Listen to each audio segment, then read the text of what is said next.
अथ श्री महामृत्युंजय स्तोत्रम्। ओम नमः शिवाय। रुद्रं पशुपतिं स्थाणुं नीलकण्ठमुमापतिं नमामि शिरसा देवं। किं नु मृत्युः करिष्यति। नीलकण्ठं कालमूर्तिं कालज्ञं कालनाशनं नमामि शिरसा देवं। किं नु मृत्युः करिष्यति। नीलकण्ठं विरूपाक्षं निर्मलं निलयप्रदं नमामि शिरसा देवं। किं नु मृत्युः करिष्यति। वामदेवं महादेवं लोकनाथं जगद्गुरुं नमामि शिरसा देवं। किं नु मृत्युः करिष्यति। देवदेवं जगन्नाथं देवेशं वृषभध्वजं नमामि शिरसा देवं। किं नु मृत्युः करिष्यति। गंगाधरं महादेवं सर्वाभरणभूषितं नमामि शिरसा देवं। किं नु मृत्युः करिष्यति। त्रक्षं चतुर्भुजं शान्तं जटामुकुटधारिणं नमामि शिरसा देवं। किं नु मृत्युः करिष्यति। भस्मोद्धूलित सर्वांगं नागाभरणभूषितं नमामि शिरसा देवं। किं नु मृत्युः करिष्यति। अनन्तमव्ययं शान्तम् अक्षमालाधरं हरं नमामि शिरसा देवं। किं नु मृत्युः करिष्यति। आनन्दं परमं नित्यं कैवल्यपददायिनं नमामि शिरसा देवं। किं नु मृत्युः करिष्यति। अर्धनारीश्वरं देवं पार्वती प्राणनायकं नमामि शिरसा देवं। किं नु मृत्युः करिष्यति। प्रलयस्थितिकर्तार आदिकर्तारमीश्वरं नमामि शिरसा देवं। किं नु मृत्युः करिष्यति। व्योमकेशं विरूपाक्षं चन्द्रार्धकृतशेखरं नमामि शिरसा देवं।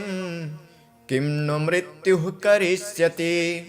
गंगाधरं शशिधरं शङ्करं शूलपाणिनं नमामि शिरसा देवं।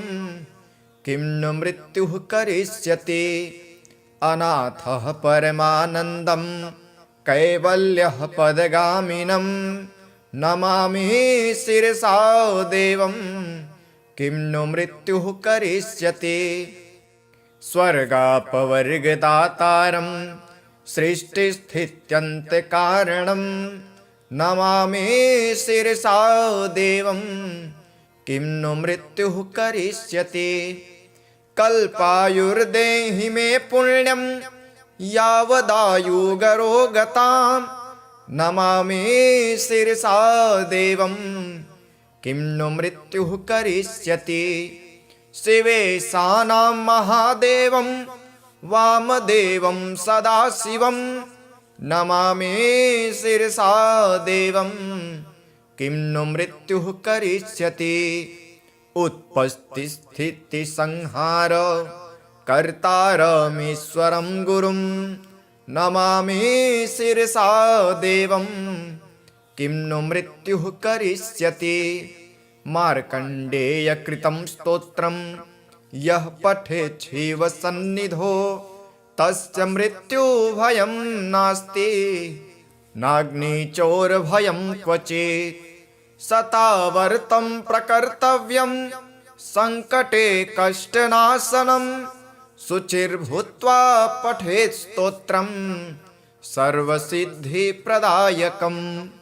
मृत्युञ्जय महादेव त्राहि मां शरणागतं जन्म मृत्यु जरा रोगैः पीडितं कर्मबन्धने तावकसद्गतः प्राण स्वच्चित्तोऽहं सदा मृड इति विज्ञाप्य देवेशं त्र्यम्बकाख्यामनं जपे नमः शिवाय साम्बाय हरये परमात्मने प्रणतक्लेशनाशाय योगिनां पतये नमः।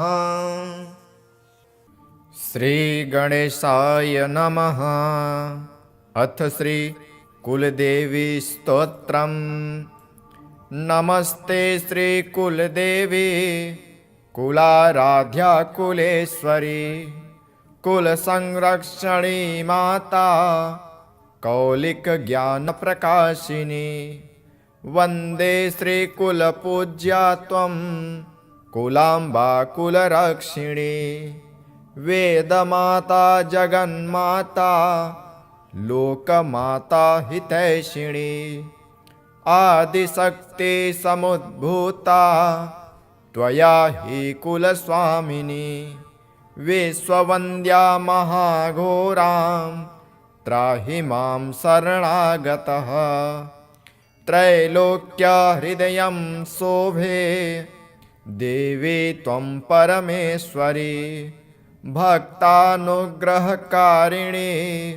कुलदेवी नमोऽस्तु ते महादेव प्रियं करे बालानां हितकारिणी कुलवृद्धिकरी माता त्राहि मां शरणागतं चिदग्निमण्डलसम्भूता राज्यवैभवकारिणी प्रकटितां सुरेशानि वन्दे त्वां कुलगौरवां त्वदीये कुले जातः त्वामेव शरणं गतः त्वत्वत्सलोऽहम् आद्ये त्वं रक्ष रक्षाधुना पुत्रं देहि धनं देहि साम्राज्यं प्रदेहि मे सर्वदास्माकं कुले भूयात् मङ्गलानुशासनम् कुलाष्टकमिदं पुण्यं नित्यं यः सुकृति पठेत् तस्य वृद्धि कुले जातः प्रसन्ना कुलेश्वरी कुलदेवी स्तोत्रमिदं सुपुण्यं ललितं तथा अर्पयामि भवद्भक्त्या त्राहि मां शिवगेहिनी। अथ श्री कुलदेवी रक्षास्तोत्रम्। ॐ नमः कुलदेव्यै नमः शक्तिरूपिण्यै सर्वसिद्धिप्रदायिन्यै रक्ष मां सङ्कटात् सदा कुलाचलनिवासिनी त्वं सर्वमङ्गलकारिणी दुष्टभूतविनाशिनी पालय मां दयानिधे अग्निजलवारुणानि च मारुतादिकसङ्कटानि त्वं भक्तं नाशयाम्याशु इत्युक्तां मां रक्षस्वदा शत्रुरोगभयादुःखात् कुलनाशविनाशनात् त्वम् एके हि देवी शक्तिः पालय मां निरन्तरं चिन्मात्रे परमाशक्तिः कुलदीप्तिः कुलप्रभा नमामि त्वां नमो नमः भवसागरतारिणीं मां रक्ताम्बरा महारौद्री महाकाली महेश्वरी कुलदेवी नमस्तुभ्यम् अमेध्यात्मां विमोचय सर्वदेवमयी देवी सर्वपीडाविनाशिनी प्रसन्ना भव मे नित्यं सौभाग्यं देहि मे शुभे राज्यं यशः सुतं लक्ष्मीं विद्यां बलं च देहि मे भक्तानां त्वं जननी देवी कुलपूज्या नमोऽस्तु ते रात्रौ च दिवसा यावत् सङ्कटं यन्निपत्यये त्वन्दामस्मरणात् सर्वं नश्यते क्षणमात्रतः। मया दुष्टं व्याधिपीडां चोरभीतिं भयादपि निवारयस्व मे देवी शरणागतवत्सले। इदं स्तोत्रं पठे नित्यं श्रद्धया यः समाहितः सर्वकष्टविनिर्मुक्तः स्यात्कुलं च विम्लयेत्। ॐ पितृभ्यो नमः। श्री पितृक्षमा प्रार्थना स्तोत्रम्। नमः पितृगणेशाय सर्वलोकपितामह। भवद्भिः पूजितो नित्यं त्रायस्व मम बन्धनात्। यद्वद्भ्यः कृतं पापं जन्म जन्मान्तरेषु च तत्सर्वं क्षम्यतां देवा मातृपितृपुरोगमाः। श्राद्धव्रततपोहोम दानभोगविवर्जिताः सन्तु मे पितरः सर्वे मोदन्ता च स्वकाङ्गृहे। पितृलोकगताः सर्वे मातामहपुरोगमः आगत्य गृहमेधीयं कृपां कुर्वन्तु नित्यशः। यद् अन्नं यद्घृतं दत्तं यत्तर्पणमिहाच्युत तत्तेन पितरः सर्वे तृप्तिमायान्तु नित्यदा। अन्यथा यन्मया कार्य विस्मृतं तदनुग्रहात् त्वत्प्रसादेन मे पित्रे क्षन्तव्याह्यापराधिनः। पितरः सर्वदेवेशा कुलानां रक्षणाय च प्रसीदन्तु सदा भक्त्या स्मृतानां च महर्षयः। पितृभ्यो नमः सर्वेभ्यो मातृभ्यो गुरुपूजिते क्षमा दत्त्वा च सर्वेषां सुखं दत्तं मयि प्रभो।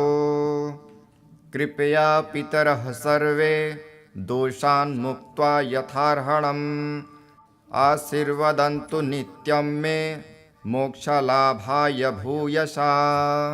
बोलिए ओम पितृभ्यो नमः। पितृकुल रक्षा स्तोत्र। नमः सर्वपितृभ्यश्च पितृभ्यः परमेष्ठिनः।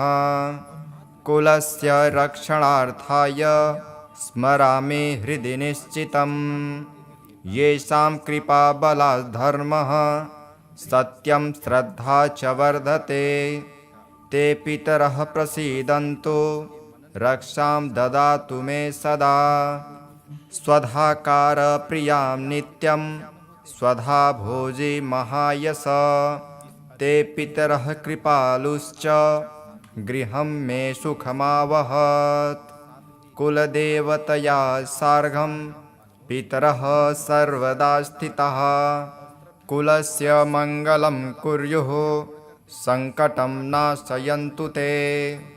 ऋणत्रयविमोक्षाय पितृभ्यः प्रणतोऽस्म्यहं तेषां कृपाबलात् सर्व दुःखः दुःस्वप्ननाशनं। सदा कुलहितार्थाय पितरः पार्श्वमेव नः। आयुः श्रियं च धनं धान्यं प्रजां च ददतां सुखं।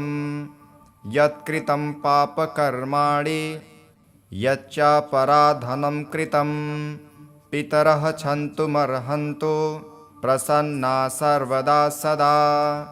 तृप्तिं लभन्तु पितरः श्रद्धा भक्तिर्पितेन च। यज्ञदानतपोवृत्त्या रक्षां कुर्वन्तु मे सदा। सर्वपितॄनमस्कृत्य नमोऽस्तु कुलरक्षिणे तेषां प्रसादमात्रेण सर्वसम्पद् कुले। अथ श्री महामृत्युञ्जय स्तोत्रम्। ॐ नमः शिवाय। रुद्रं पशुपतिं स्थाणुं नीलकण्ठमुमापतिं नमामि शिरसा देवं किं नु मृत्युः करिष्यति। नीलकण्ठं कालमूर्तिं कालज्ञं कालनाशनं नमामि शिरसा देवं किं नु मृत्युः करिष्यति। नीलकण्ठं विरूपाक्षं निर्मलं निलयप्रदं नमामि शिरसा देवं किं नु मृत्युः करिष्यति। वामदेवं महादेवं लोकनाथं जगद्गुरुं नमामि शिरसा देवं किं नु मृत्युः करिष्यति। देवदेवं जगन्नाथं देवेशं वृषभध्वजं नमामि शिरसा देवं किं नु मृत्युः करिष्यति। गंगाधरं महादेवं सर्वाभरणभूषितं नमामि शिरसा देवं किं नु मृत्युः करिष्यति। त्रक्षं चतुर्भुजं शान्तं जटामुकुटधारिणं नमामि शिरसा देवं किं नु मृत्युः करिष्यति। भस्मोद्धूलित सर्वांगं नागाभरणभूषितं नमामि शिरसा देवं किं नु मृत्युः करिष्यति। अनन्तमव्ययं शान्तम् अक्षमालाधरं हरं नमामि शिरसा देवं किं नु मृत्युः करिष्यति। आनन्दं परमं नित्यं कैवल्यपददायिनं नमामि शिरसा देवं किं नु मृत्युः करिष्यति। अर्धनारीश्वरं देवं पार्वती प्राणनायकं नमामि शिरसा देवं किं नु मृत्युः करिष्यति। प्रलयस्थितिकर्तार आदिकर्तारमीश्वरं नमामि शिरसा देवं किं नु मृत्युः करिष्यति। व्योमकेशं विरूपाक्षं चन्द्रार्धकृतशेखरं नमामि शिरसा देवं किं नु मृत्युः करिष्यति। गंगाधरं शशिधरं शङ्करं शूलपाणिनं नमामि शिरसा देवं किं नु मृत्युः करिष्यति। अनाथः परमानन्दं कैवल्यः पदगामिनं नमामि शिरसा देवं किं नु मृत्युः करिष्यति। स्वर्गापवर्गदातारं सृष्टिस्थित्यन्तकारणं नमामि शिरसा देवं किं नु मृत्युः करिष्यति। कल्पायुर्देहि मे पुण्यं यावदायुगरोगतां नमामि शिरसा देवं किं नु मृत्युः करिष्यति। शिवेशानां महादेवं वामदेवं सदाशिवं नमामि शिरसा देवं किं नु मृत्युः करिष्यति। उत्पत्तिस्थितिसंहार कर्तारमीश्वरं गुरुं नमामि शिरसा देवं किं नु मृत्युः करिष्यति। मार्कण्डेयकृतं स्तोत्रं यः पठेत् शिवसन्निधौ तस्य मृत्युभयं नास्ति नाग्निचोरभयं क्वचित्। शतावर्तं प्रकर्तव्यं संकटे कष्टनाशनं शुचिर्भूत्वा पठेत् स्तोत्रं सर्वसिद्धिप्रदायकं। मृत्युञ्जय महादेव त्राहि मां शरणागतं जन्म मृत्यु जरा रोगै पीडितं कर्मबन्धने। तावकसद्गतः प्राण स्वच्चित्तोऽहं सदा मृड इति विज्ञाप्य देवेशं त्र्यम्बकाख्यामनं जपे। नमः शिवाय साम्बाय हरये परमात्मने प्रणतक्लेशनाशाय योगिनां पतये नमः। श्रीगणेशाय नमः। अथ श्री कुलदेवी स्तोत्रम्।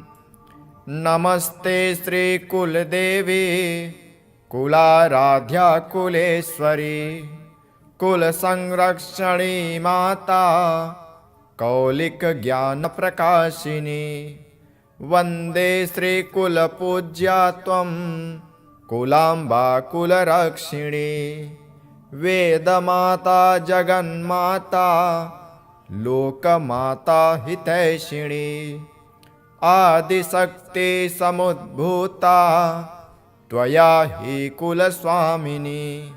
विश्ववन्द्या महाघोरां त्राहि मां शरणागतः। त्रैलोक्यहृदयं शोभे देवी त्वं परमेश्वरी। भक्तानुग्रहकारिणी कुलदेवी नमोऽस्तुते। महादेव प्रियं करे बालानां हितकारिणी। कुलवृद्धिकरी माता त्राहि मां शरणागतं। चिदग्निमण्डलसम्भूता राज्यवैभवकारिणी। प्रकटितां सुरेशानि वन्दे त्वां कुलगौरवाम्।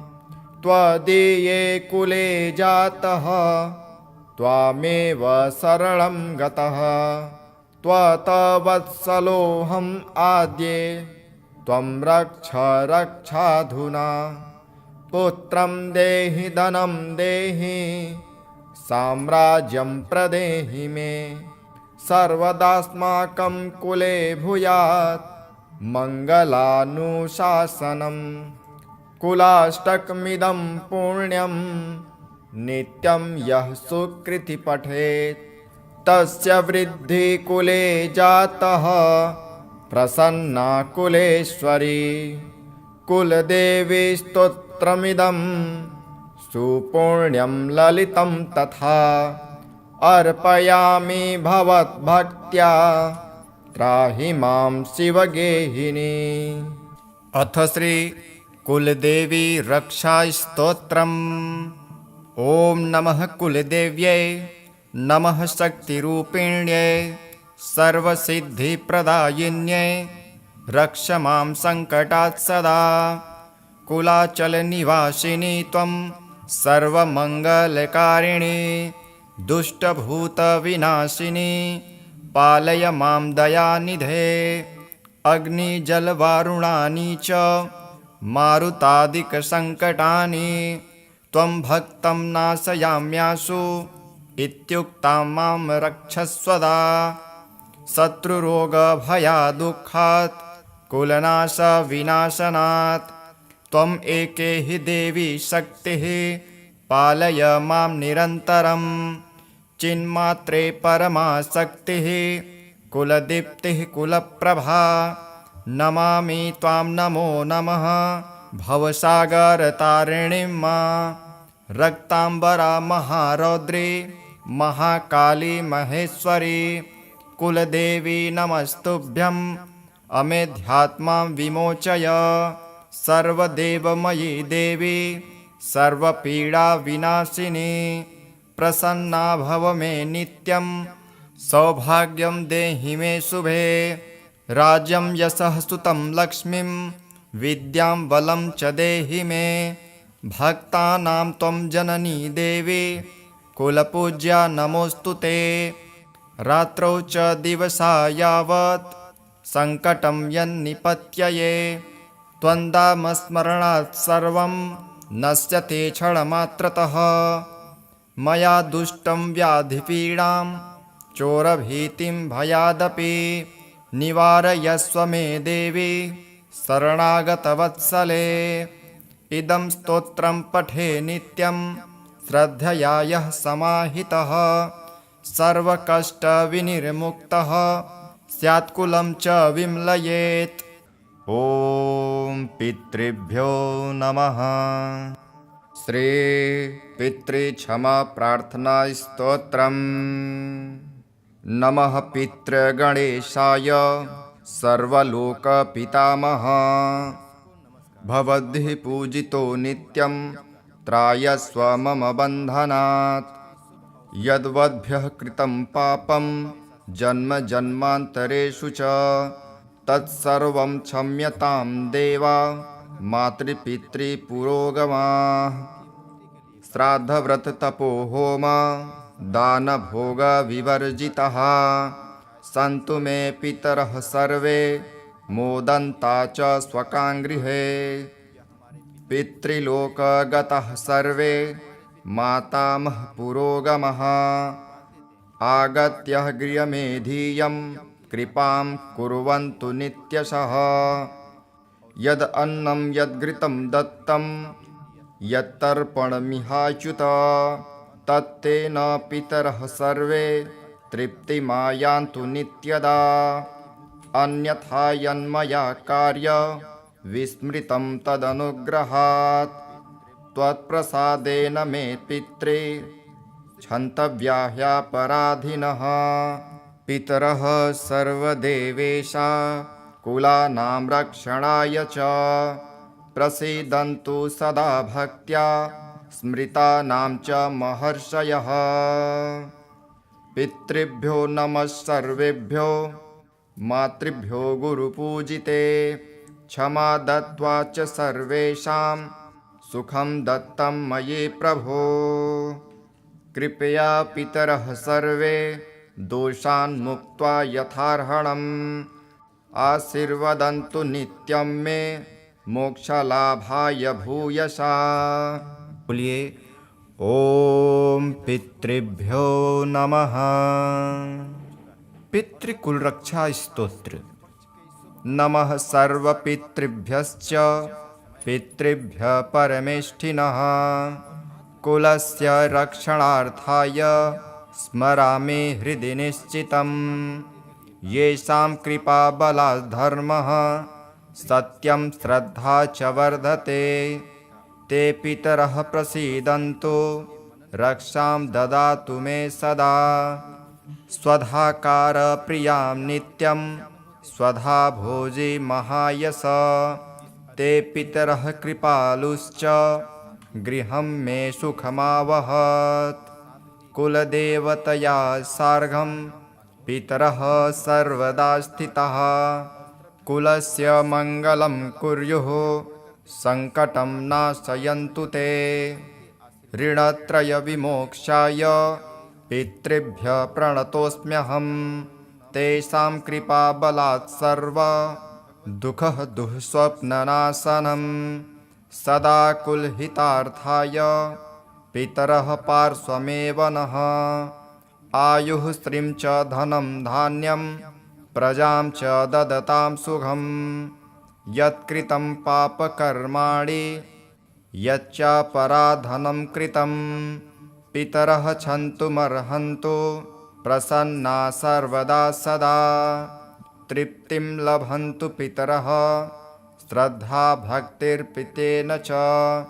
यज्ञदानतपोवृत्त्या रक्षां कुर्वन्तु मे सदा।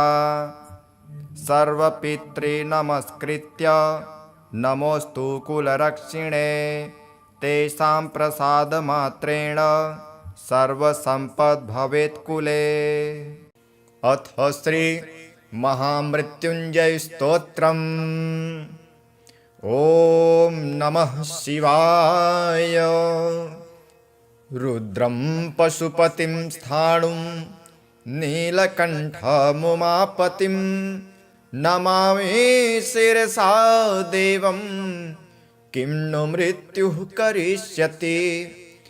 नीलकण्ठं कालमूर्तिं कालज्ञं कालनाशनं नमामि शिरसा देवं किं नु मृत्युः करिष्यति।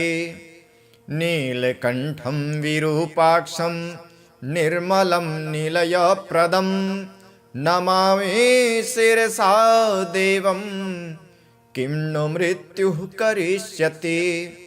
वामदेवं महादेवं लोकनाथं जगद्गुरुं नमामि शिरसा देवं किं नु मृत्युः करिष्यति। देवदेवं जगन्नाथं देवेशं वृषभध्वजं नमामि शिरसा देवं किं नु मृत्युः करिष्यति। गंगाधरं महादेवं सर्वाभरणभूषितं नमामि शिरसा देवं किं नु मृत्युः करिष्यति। त्रक्षं चतुर्भुजं शान्तं जटामुकुटधारिणं नमामि शिरसा देवं किं नु मृत्युः करिष्यति। भस्मोद्धूलितसर्वाङ्गं नागाभरणभूषितं नमामि शिरसा देवं किं नु मृत्युः करिष्यति। अनन्तमव्ययं शान्तम् अक्षमालाधरं हरं नमामि शिरसा देवं किं नु मृत्युः करिष्यति। आनन्दं परमं नित्यं कैवल्यपददायिनं नमामि शिरसा देवं किं नु मृत्युः करिष्यति। अर्धनारीश्वरं देवं पार्वती प्राणनायकं नमामि शिरसा देवं किं नु मृत्युः करिष्यति। प्रलयस्थितिकर्तार आदिकर्तारमीश्वरं नमामि शिरसा देवं किं नु मृत्युः करिष्यति। व्योमकेशं विरूपाक्षं चन्द्रार्धकृतशेखरं नमामि शिरसा देवं किं नु मृत्युः करिष्यति। गंगाधरं शशिधरं शङ्करं शूलपाणिनं नमामि शिरसा देवं किं नु मृत्युः करिष्यति। अनाथः परमानन्दं कैवल्यः पदगामिनं नमामि शिरसा देवं किं नु मृत्युः करिष्यति। स्वर्गापवर्गदातारं सृष्टिस्थित्यन्तकारणं नमामि शिरसा देवं किं नु मृत्युः करिष्यति। कल्पायुर्देहि मे पुण्यं यावदायुगरोगतां नमामि शिरसा देवं किं नु मृत्युः करिष्यति। शिवेशानां महादेवं वामदेवं सदाशिवं नमामि शिरसा देवं किं नु मृत्युः करिष्यति। उत्पत्तिस्थितिसंहार कर्तारमीश्वरं गुरुं नमामि शिरसा देवं किं नु मृत्युः करिष्यति। मार्कण्डेयकृतं स्तोत्रं यः पठेत् शिवसन्निधौ तस्य मृत्युभयं नास्ति नाग्निचोरभयं क्वचित्। शतावर्तं प्रकर्तव्यं संकटे कष्टनाशनं शुचिर्भूत्वा पठेत् स्तोत्रं सर्वसिद्धिप्रदायकं। मृत्युञ्जय महादेव त्राहि मां शरणागतं जन्म मृत्यु जरा रोगैः पीडितं कर्मबन्धने। तावकसद्गतः प्राण स्वच्चित्तोऽहं सदा मृड इति विज्ञाप्य देवेशं त्र्यम्बकाख्यामनं जपे। नमः शिवाय साम्बाय हरये परमात्मने प्रणतक्लेशनाशाय योगिनां पतये नमः। श्रीगणेशाय नमः।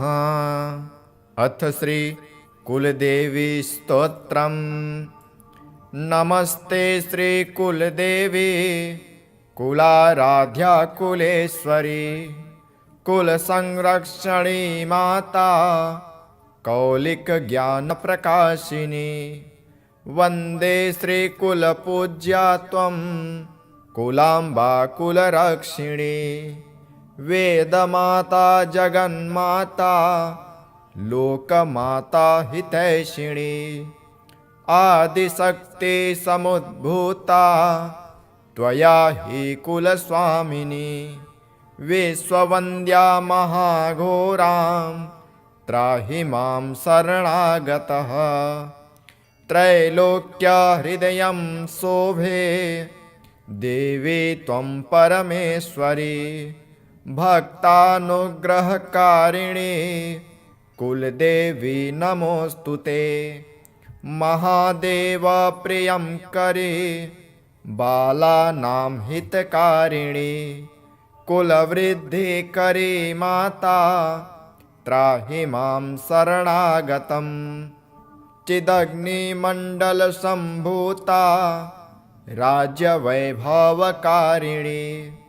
प्रकटितां सुरेशानि वन्दे त्वां कुलगौरवाम्। त्वदीये कुले जातः त्वामेव शरणं गतः।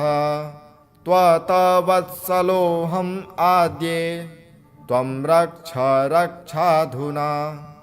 पुत्रं देहि धनं देहि साम्राज्यं प्रदेहि मे। सर्वदास्माकं कुले भूयात् मङ्गलानुशासनम्। कुलाष्टकमिदं पुण्यं नित्यं यः सुकृति पठेत् तस्य वृद्धि कुले जातः प्रसन्ना कुलेश्वरी। कुलदेवी स्तोत्रमिदं सुपुण्यं ललितं तथा। अर्पयामि भवद्भक्त्या त्राहि मां शिवगेहिनी। अथ श्री कुलदेवी रक्षास्तोत्रम्। ॐ नमः कुलदेव्यै नमः शक्तिरूपिण्यै सर्वसिद्धिप्रदायिन्यै। रक्ष मां सङ्कटात् सदा। कुलाचलनिवासिनी त्वं सर्वमङ्गलकारिणी। दुष्टभूतविनाशिनी पालय मां दयानिधे। अग्निजलवारुणानि च मारुतादिकसङ्कटानि त्वं भक्तं नाशयाम्याशु इत्युक्तां मां रक्षस्वदा। शत्रुरोगभयादुःखात् कुलनाशविनाशनात् त्वम् एके हि देवी शक्तिः पालय मां निरन्तरम्। चिन्मात्रे परमाशक्तिः कुलदीप्तिः कुलप्रभा। नमामि त्वां नमो नमः भवसागरतारिणीं मां। रक्ताम्बरा महारौद्री महाकाली महेश्वरी। कुलदेवी नमस्तुभ्यम् अमेध्यात्मां विमोचय। सर्वदेवमयी देवी सर्वपीडाविनाशिनी। प्रसन्ना भव मे नित्यं सौभाग्यं देहि मे शुभे। राज्यं यशः सुतं लक्ष्मीं विद्यां बलं च देहि मे। भक्तानां त्वं जननी देवी कुलपूज्या नमोऽस्तु ते। रात्रौ च दिवसा यावत् सङ्कटं यन्निपत्यये त्वन्दामस्मरणात् सर्वं नश्यते क्षणमात्रतः। मया दुष्टं व्याधिपीडां चोरभीतिं भयादपि निवारयस्व मे देवी शरणागतवत्सले।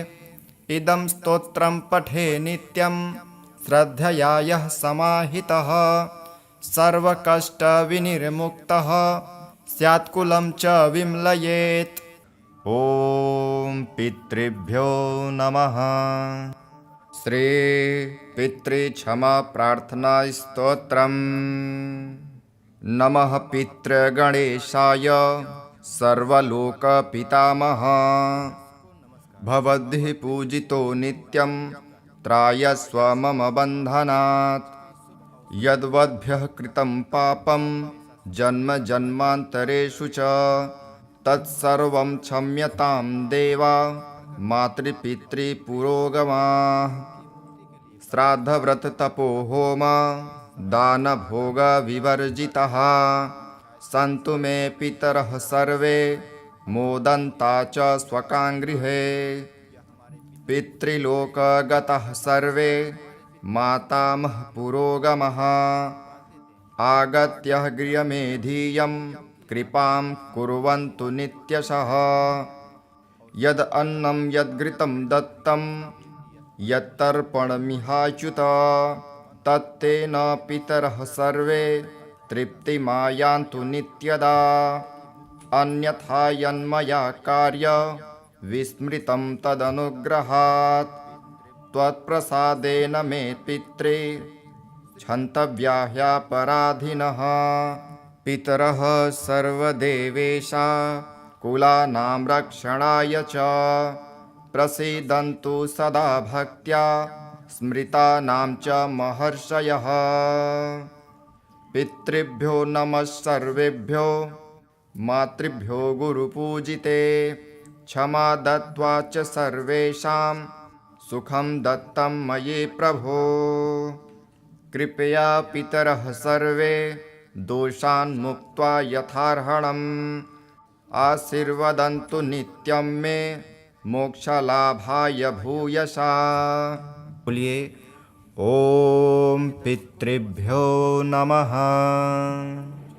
पितृकुल रक्षा स्तोत्र।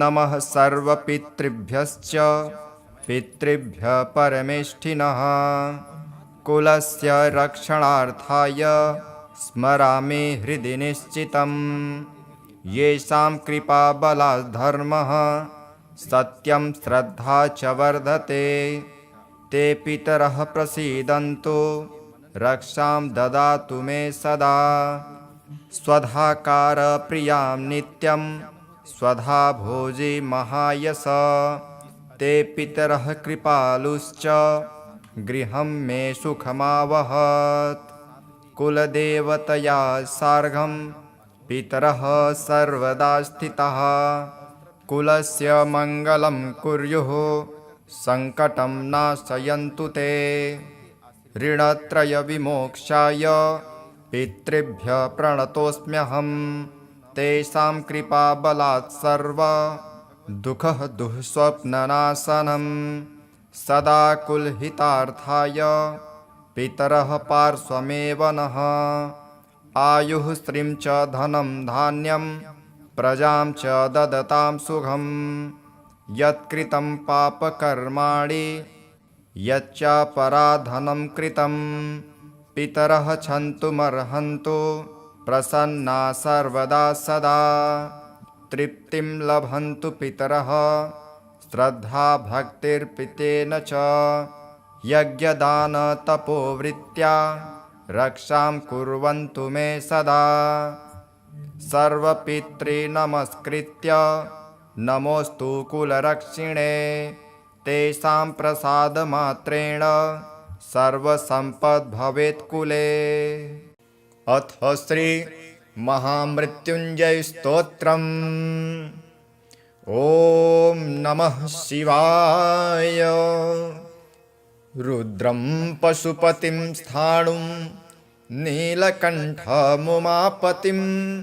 नमामि शिरसा देवं किं नु मृत्युः करिष्यति नीलकण्ठं कालमूर्तिं कालज्ञं कालनाशनं नमामि शिरसा देवं किं नु मृत्युः करिष्यति नीलकण्ठं विरूपाक्षं निर्मलं निलयप्रदं नमामि शिरसा देवं किं नु मृत्युः करिष्यति वामदेवं महादेवं लोकनाथं जगद्गुरुं नमामि शिरसा देवं किं नु मृत्युः करिष्यति।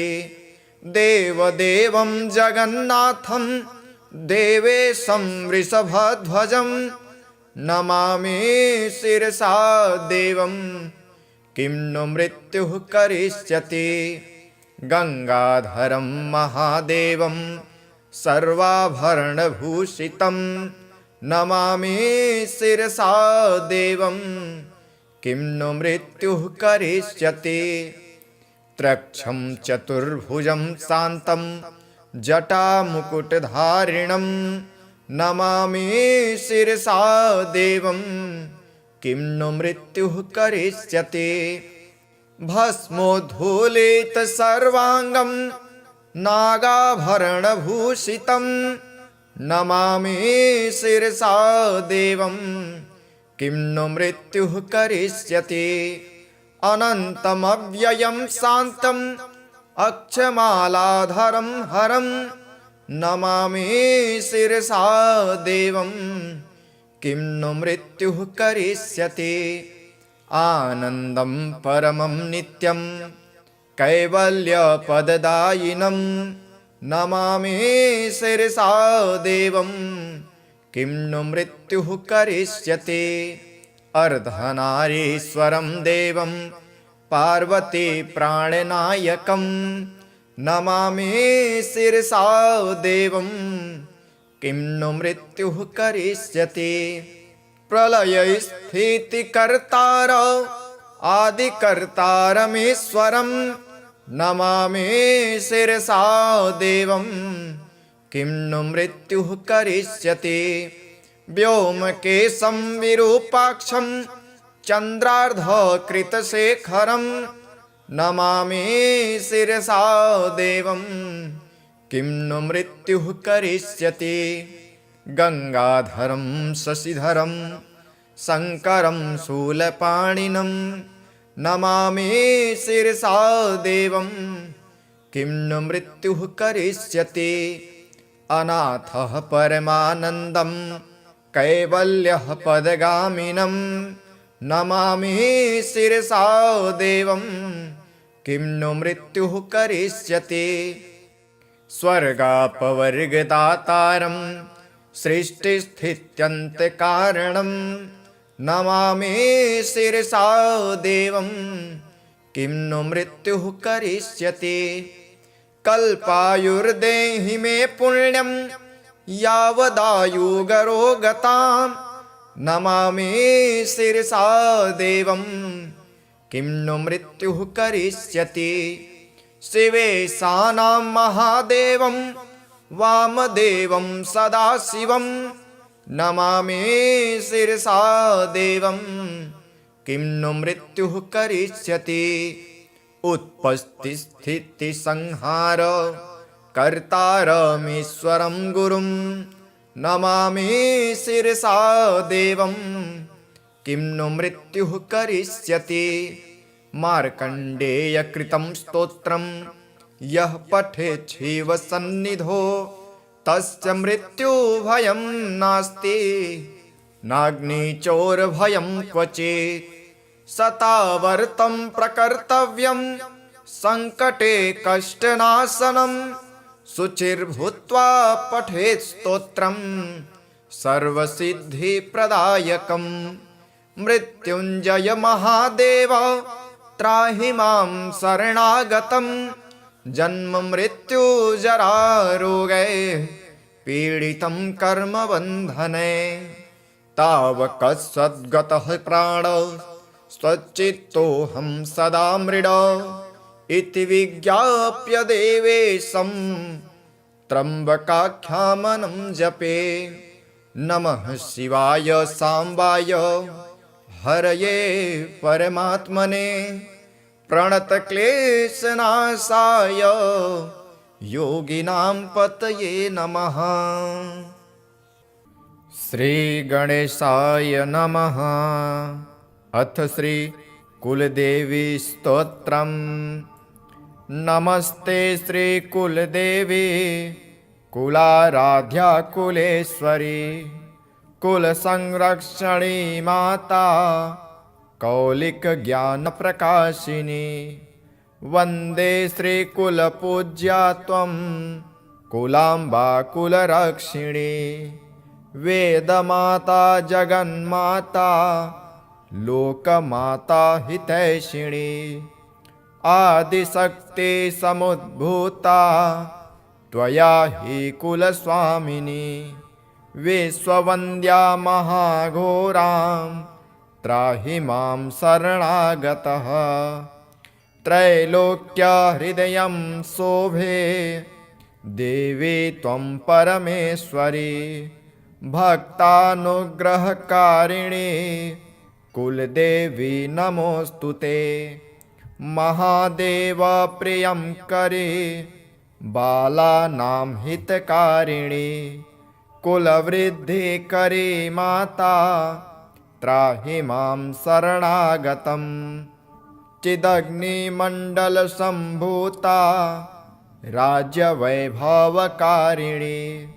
प्रकटितां सुरेशानि वन्दे त्वां कुलगौरवां त्वदीये कुले जातः त्वामेव शरणं गतः त्वत्वत्सलोऽहम् आद्ये त्वं रक्ष रक्षाधुना पुत्रं देहि धनं देहि साम्राज्यं प्रदेहि मे सर्वदास्माकं कुले भूयात् मङ्गलानुशासनम् कुलाष्टकमिदं पुण्यं नित्यं यः सुकृति पठेत् तस्य वृद्धि कुले जातः प्रसन्ना कुलेश्वरी कुलदेवी स्तोत्रमिदं सुपुण्यं ललितं तथा अर्पयामि भवद्भक्त्या त्राहि मां शिवगेहिनी। अथ श्री कुलदेवी रक्षास्तोत्रम्। ॐ नमः कुलदेव्यै नमः शक्तिरूपिण्यै सर्वसिद्धिप्रदायिन्यै रक्ष मां सङ्कटात् सदा कुलाचलनिवासिनी त्वं सर्वमङ्गलकारिणी दुष्टभूतविनाशिनी पालय मां दयानिधे अग्निजलवारुणानि च मारुतादिकसङ्कटानि त्वं भक्तं नाशयाम्याशु इत्युक्तां मां रक्षस्वदा शत्रुरोगभयादुःखात् कुलनाशविनाशनात् त्वम् एके हि देवी शक्तिः पालय मां निरन्तरं चिन्मात्रे परमाशक्तिः कुलदीप्तिः कुलप्रभा नमामि त्वां नमो नमः भवसागरतारिणीं मां रक्ताम्बरा महारौद्री महाकाली महेश्वरी कुलदेवी नमस्तुभ्यम् अमेध्यात्मां विमोचय सर्वदेवमयी देवी सर्वपीडाविनाशिनी प्रसन्ना भव मे नित्यं सौभाग्यं देहि मे शुभे राज्यं यशः सुतं लक्ष्मीं विद्यां बलं च देहि मे भक्तानां त्वं जननी देवी कुलपूज्या नमोऽस्तु ते रात्रौ च दिवसा यावत् सङ्कटं यन्निपत्यये त्वन्दामस्मरणात् सर्वं नश्यते क्षणमात्रतः मया दुष्टं व्याधिपीडां चोरभीतिं भयादपि निवारयस्व मे देवी शरणागतवत्सले इदं स्तोत्रं पठे नित्यं श्रद्धया यः समाहितः सर्वकष्टविनिर्मुक्तः स्यात् कुलं च विम्लयेत्। ॐ पितृभ्यो नमः। श्री पितृक्षमाप्रार्थनास्तोत्रम्। नमः पितृगणेशाय सर्वलोकपितामह भवद्भिः पूजितो नित्यं त्रायस्व मम बन्धनात् यद्वद्भ्यः कृतं पापं जन्म जन्मान्तरेषु च तत्सर्वं क्षम्यतां देवा मातृपितृपुरोगमाः श्राद्धव्रततपोहोम दानभोगविवर्जिताः सन्तु मे पितरः सर्वे मोदन्ता च स्वकाङ्गृहे पितृलोकगतः सर्वे मातामहपुरोगमः आगत्य गृहमेधीयं कृपां कुर्वन्तु नित्यशः यद् अन्नं यद्घृतं दत्तं यत्तर्पणमिहाच्युत तत्तेन पितरः सर्वे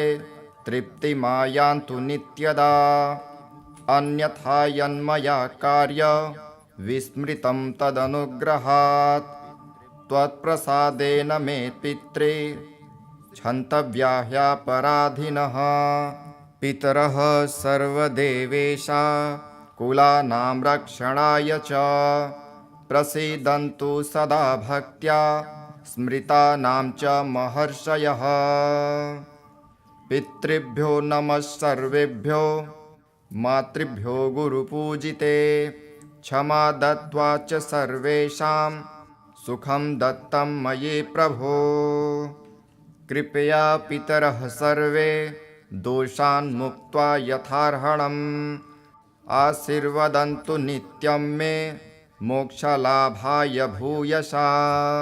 बोलिए ओम पितृभ्यो नमः। पितृकुल रक्षा स्तोत्र। नमः सर्वपितृभ्यश्च पितृभ्यः परमेष्ठिनः कुलस्य रक्षणार्थाय स्मरामि हृदि निश्चितं येषां कृपाबलात् धर्मः सत्यं श्रद्धा च वर्धते ते पितरः प्रसीदन्तु रक्षां ददातु मे सदा स्वधाकार प्रियां नित्यं स्वधा भोजी महायश ते पितरः कृपालुश्च गृहं मे सुखमावहत् कुलदेवतया सार्धं पितरः सर्वदा स्थिताः कुलस्य मङ्गलं कुर्युः संकटं नाशयन्तु ते ऋणत्रयविमोक्षाय पितृभ्यः प्रणतोऽस्म्यहं तेषां कृपाबलात् सर्व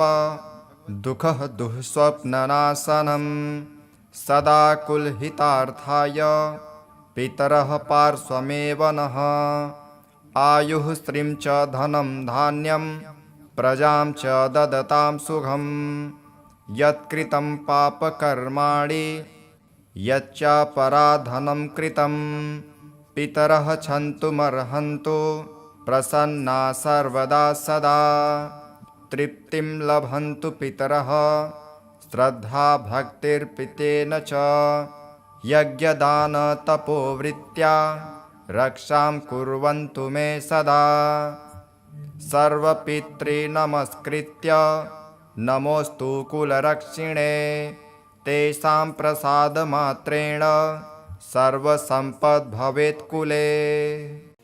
अथ श्री महामृत्युञ्जय स्तोत्रम्। ॐ नमः शिवाय। रुद्रं पशुपतिं स्थाणुं नीलकण्ठमुमापतिं नमामि शिरसा देवं किं नु मृत्युः करिष्यति नीलकण्ठं कालमूर्तिं कालज्ञं कालनाशनं नमामि शिरसा देवं किं नु मृत्युः करिष्यति नीलकण्ठं विरूपाक्षं निर्मलं निलयप्रदं नमामि शिरसा देवं किं नु मृत्युः करिष्यति वामदेवं महादेवं लोकनाथं जगद्गुरुं नमामि शिरसा देवं किं नु मृत्युः करिष्यति देवदेवं जगन्नाथं देवेशं वृषभध्वजं नमामि शिरसा देवं किं नु मृत्युः करिष्यति गंगाधरं महादेवं सर्वाभरणभूषितं नमामि शिरसा देवं किं नु मृत्युः करिष्यति। त्रक्षं चतुर्भुजं शान्तं जटामुकुटधारिणं नमामि शिरसा देवं किं नु मृत्युः करिष्यति। भस्मोद्धूलित सर्वांगं नागाभरणभूषितं नमामि शिरसा देवं किं नु मृत्युः करिष्यति। अनन्तमव्ययं शान्तम् अक्षमालाधरं हरं नमामि शिरसा देवं किं नु मृत्युः करिष्यति। आनन्दं परमं नित्यं कैवल्यपददायिनं नमामि शिरसा देवं किं नु मृत्युः करिष्यति।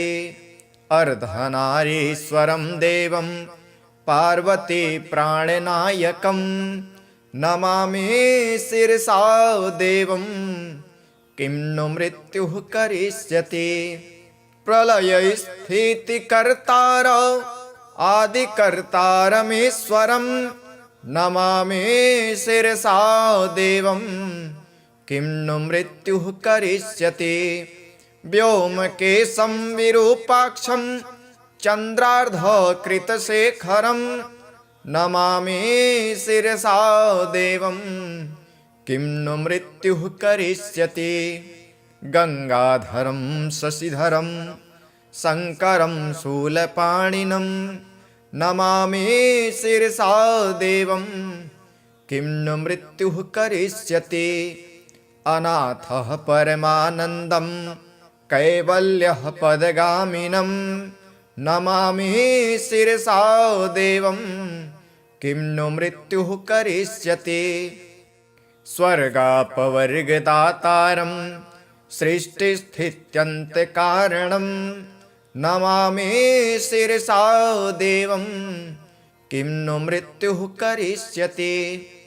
कल्पायुर्देहि मे पुण्यं यावदायुगरोगतां नमामि शिरसा देवं किं नु मृत्युः करिष्यति।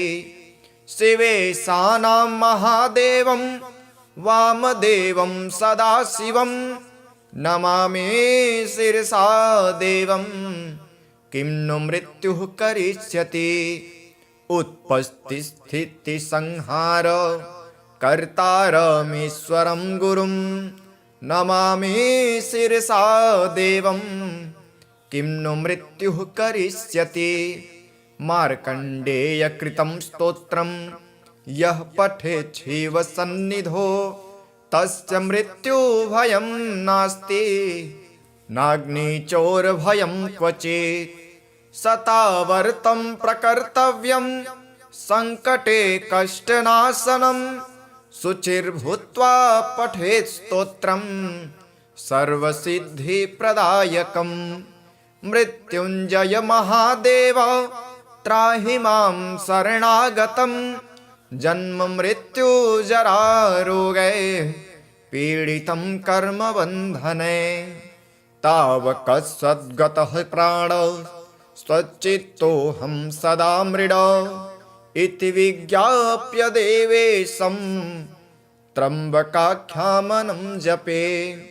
नमः शिवाय साम्बाय हरये परमात्मने प्रणतक्लेशनाशाय योगिनां पतये नमः। श्रीगणेशाय नमः। अथ श्री कुलदेवी स्तोत्रम्। नमस्ते श्री कुलदेवी कुलाराध्या कुलेश्वरी कुलसंरक्षणी माता कौलिक ज्ञान प्रकाशिनी। वंदे श्री कुलपूज्या त्वं कुलांबा कुलरक्षिणी। वेदमाता जगन्माता लोकमाता हितैषिणी। आदिशक्ति समुद्भूता त्वया हि कुलस्वामिनी विश्ववन्द्या महाघोरां त्राहि मां शरणागतः त्रैलोक्यहृदयं शोभे देवी त्वं परमेश्वरी भक्तानुग्रहकारिणी कुलदेवी नमोऽस्तु ते महादेव प्रियं करे बालानां हितकारिणी कुलवृद्धिकरी माता त्राहि मां शरणागतं चिदग्निमण्डलसम्भूता राज्यवैभवकारिणी प्रकटितां सुरेशानि वन्दे त्वां कुलगौरवां त्वदीये कुले जातः त्वामेव शरणं गतः त्वत्वत्सलोऽहम् आद्ये त्वं रक्ष रक्षाधुना पुत्रं देहि धनं देहि साम्राज्यं प्रदेहि मे सर्वदास्माकं कुले भूयात् मङ्गलानुशासनम् कुलाष्टकमिदं पुण्यं नित्यं यः सुकृति पठेत् तस्य वृद्धि कुले जातः प्रसन्ना कुलेश्वरी कुलदेवी स्तोत्रमिदं सुपुण्यं ललितं तथा अर्पयामि भवद्भक्त्या त्राहि मां शिवगेहिनी। अथ श्री कुलदेवी रक्षास्तोत्रम्। ॐ नमः कुलदेव्यै नमः शक्तिरूपिण्यै सर्वसिद्धिप्रदायिन्यै रक्ष मां सङ्कटात् सदा कुलाचलनिवासिनी त्वं सर्वमङ्गलकारिणी दुष्टभूतविनाशिनी पालय मां दयानिधे अग्निजलवारुणानि च मारुतादिकसङ्कटानि त्वं भक्तं नाशयाम्याशु इत्युक्तां मां रक्षस्वदा शत्रुरोगभयादुःखात् कुलनाशविनाशनात् त्वम् एके हि देवी शक्तिः पालय मां निरन्तरं चिन्मात्रे परमाशक्तिः कुलदीप्तिः कुलप्रभा नमामि त्वां नमो नमः भवसागरतारिणीं मां रक्ताम्बरा महारौद्री महाकाली महेश्वरी कुलदेवी नमस्तुभ्यम् अमेध्यात्मां विमोचय सर्वदेवमयी देवी सर्वपीडाविनाशिनी प्रसन्ना भव मे नित्यं सौभाग्यं देहि मे शुभे राज्यं यशः सुतं लक्ष्मीं विद्यां बलं च देहि मे भक्तानां त्वं जननी देवी कुलपूज्या नमोऽस्तु ते रात्रौ च दिवसा यावत् सङ्कटं यन्निपत्यये त्वन्दामस्मरणात् सर्वं नश्यते क्षणमात्रतः मया दुष्टं व्याधिपीडां चोरभीतिं भयादपि निवारयस्व मे देवी शरणागतवत्सले इदं स्तोत्रं पठे नित्यं श्रद्धया यः समाहितः सर्वकष्टविनिर्मुक्तः स्यात्कुलं च विम्लयेत्। ॐ पितृभ्यो नमः। श्री पितृक्षमाप्रार्थनास्तोत्रम्। नमः पितृगणेशाय सर्वलोकपितामह भवद्भिः पूजितो नित्यं त्रायस्व मम बन्धनात् यद्वद्भ्यः कृतं पापं जन्म जन्मान्तरेषु च तत्सर्वं क्षम्यतां देवा मातृपितृपुरोगमाः श्राद्धव्रततपोहोम दानभोगविवर्जिताः सन्तु मे पितरः सर्वे मोदन्ता च स्वकाङ्गृहे पितृलोकगतः सर्वे मातामह पुरोगमः आगत्य गृहमेधीयं कृपां कुर्वन्तु नित्यशः यद् अन्नं यद्घृतं दत्तं यत्तर्पणमिहाच्युत तत्तेन पितरः सर्वे तृप्तिमायान्तु नित्यदा अन्यथा यन्मया कार्य विस्मृतं तदनुग्रहात् त्वत्प्रसादेन मे पित्रे क्षन्तव्या ह्यपराधिनः पितरः सर्वदेवेशा कुलानां रक्षणाय च प्रसीदन्तु सदा भक्त्या स्मृतानां च महर्षयः पितृभ्यो नमः सर्वेभ्यो मातृभ्यो गुरुपूजिते क्षमा दत्त्वा च सर्वेषां सुखं दत्तं मयि प्रभो कृपया पितरः सर्वे दोषान् मुक्त्वा यथार्हणम् आशीर्वदन्तु नित्यं मे मोक्षलाभाय भूयसा। बोलिए ओम पितृभ्यो नमः। पितृकुल रक्षा स्तोत्र। नमः सर्वपितृभ्यश्च पितृभ्यः परमेष्ठिनः कुलस्य रक्षणार्थाय स्मरामि हृदि निश्चितं येषां कृपाबलात् धर्मः सत्यं श्रद्धा च वर्धते ते पितरः प्रसीदन्तु रक्षां ददातु मे सदा स्वधाकार प्रियां नित्यं स्वधा भोजी महायश ते पितरः कृपालुश्च गृहं मे सुखमावहत् कुलदेवतया सार्धं पितरः सर्वदा स्थिताः कुलस्य मङ्गलं कुर्युः संकटं नाशयन्तु ते ऋणत्रयविमोक्षाय पितृभ्यः प्रणतोऽस्म्यहं तेषां कृपाबलात् सर्व दुःखः दुःस्वप्ननाशनं सदा कुलहितार्थाय पितरः पार्श्वमेव नः आयुः श्रियं च धनं धान्यं प्रजां च ददतां सुखं यत्कृतं पापकर्माणि यच्चापराधनं कृतं पितरः क्षन्तुमर्हन्तु प्रसन्ना सर्वदा सदा तृप्तिं लभन्तु पितरः श्रद्धा भक्तिर्पितेन च यज्ञदानतपोवृत्त्या रक्षां कुर्वन्तु मे सदा सर्वपितॄनमस्कृत्य नमोऽस्तु कुलरक्षिणे तेषां प्रसादमात्रेण सर्वसम्पद् भवेत् कुले।